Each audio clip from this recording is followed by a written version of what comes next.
जमीन पर उतारा है और वो आज देश में जिस प्रकार से बदलाव नजर आ रहा है, फल के रूप में हम अनुभव करने लगे हैं। हमारे गवर्नेंस का भी मूल मंत्र यही रहा है, सबका साथ सबका विकास। हमारी ही सरकार ने SC ST एक्ट को मजबूत बनाकर दलित और आदिवासी समाज के सम्मान और उनके सुरक्षा के संबंध में अपनी प्रतिबद्धता भी दिखाई और हमने उसको बढ़ाया।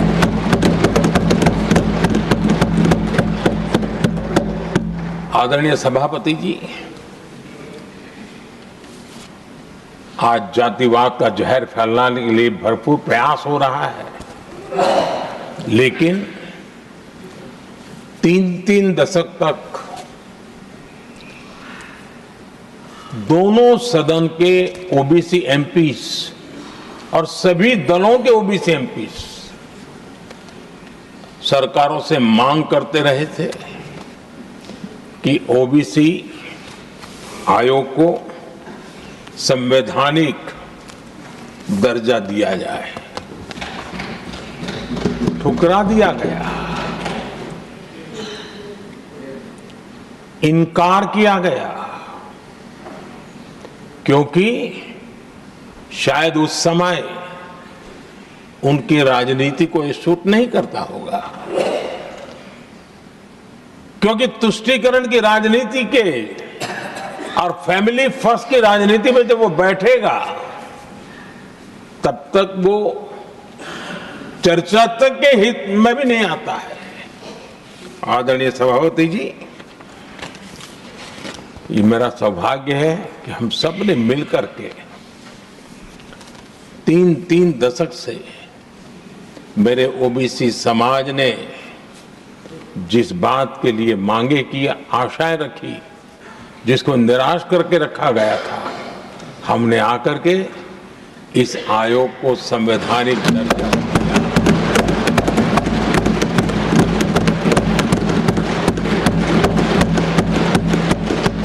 और हमने सिर्फ उनकी मांग पूरी की इतना नहीं, हमारे लिए उनका मान सम्मान भी उतना ही महत्वपूर्ण है, क्योंकि देश के 140 करोड़ देशवासियों को हम जनता जनार्दन के रूप में पूजने वाले लोग हैं।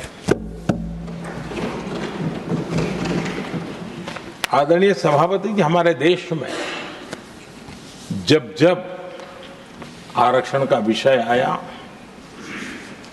तो उसको एक तंदुरुस्त तरीके से समस्या के समाधान के लिए सत्य को स्वीकार करते हुए करने का प्रयास नहीं हुआ। हर चीज में देश में विभाजन कैसे हो, तनाव कैसे पैदा हो, एक दूसरे के खिलाफ दुश्मनी कैसे पैदा हो, वही तरीके अपनाए गए हैं। देश आजाद होने के बाद जब जब ये प्रयास हुए हैं, इसी तरीके से हुए हैं। पहली बार हमारी सरकार ने एक ऐसा मॉडल दिया और सबका साथ सबका विकास के मंत्र की प्रेरणा से दिया कि हमने सामान्य वर्ग के गरीब को 10% आरक्षण दिया, बिना तनाव के, बिना किसी का छीन करके। और जब ये निर्णय किया तो SC समुदाय ने भी उसको स्वागत किया, ST समुदाय ने भी स्वागत किया, OBC समुदाय ने भी स्वागत किया। किसी को भी पेट में दर्द नहीं हुआ, क्योंकि इतना बड़ा निर्णय, लेकिन करने का तरीका था सबका साथ सबका विकास, और तब जाकर के बहुत ही स्वस्थ शांत तरीके से पूरे राष्ट्र ने इस बात को स्वीकार किया। आदरणीय सभापति जी, हमारे देश में दिव्यांगों की कभी सुनवाई जितनी मात्रा में होनी चाहिए थी नहीं हुई। जब सबका साथ सबका विकास का मंत्र होता है ना, तब मेरे दिव्यांग जन भी उस सबके कैटेगरी में होते हैं। और तब जाकर के हमने दिव्यांगों के लिए आरक्षण का विस्तार किया, दिव्यांगों के लिए सुविधाएं उपलब्ध हो, इसके लिए मिशन मोड में काम किया। दिव्यांगों के कल्याण के लिए अनेक योजनाएं बनाई, लेकिन योजनाओं को लागू भी किया। ये इसके कारण इतना ही नहीं, आदरणीय सभापति जी, ट्रांसजेंडर कम्युनिटी के अधिकारों को लेकर के हमने उसको कानूनी रूप से उसको पुख्त करने के लिए प्रामाणिकता पूर्वक प्रयास किया। सबका साथ सबका विकास के मंत्र को हम कैसे जीते हैं, ये हमने समाज के उस उपेक्षित वर्ग की तरफ भी हमने बड़ी संवेदना के साथ देखा।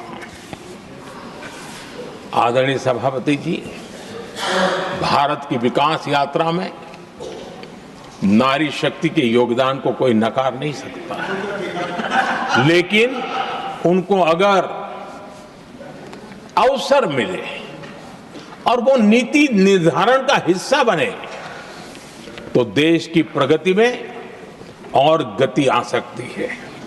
और इस बात को ध्यान में रखते हुए हमने ही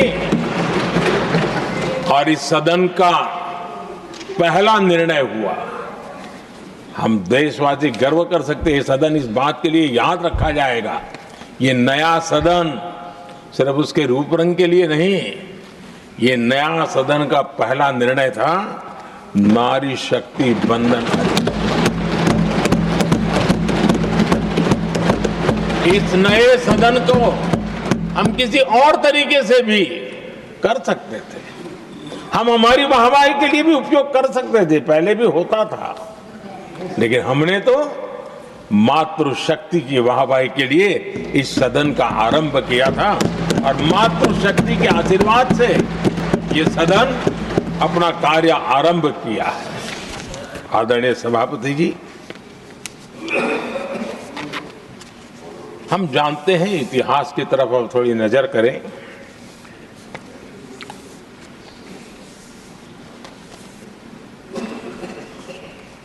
यानी मैं कह रहा हूं इसलिए नहीं,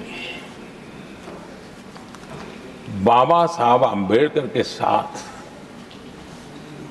कांग्रेस को कितनी नफरत रही थी, उनके प्रति कितना गुस्सा था, और किसी भी हालत में बाबा साहब की हर बात के प्रति कांग्रेस चिढ़ जाती थी। और इसके सारे दस्तावेज मौजूद है। और इस गुस्से को दो बार बाबा साहब को चुनाव में पराजित करने के लिए क्या कुछ नहीं किया गया।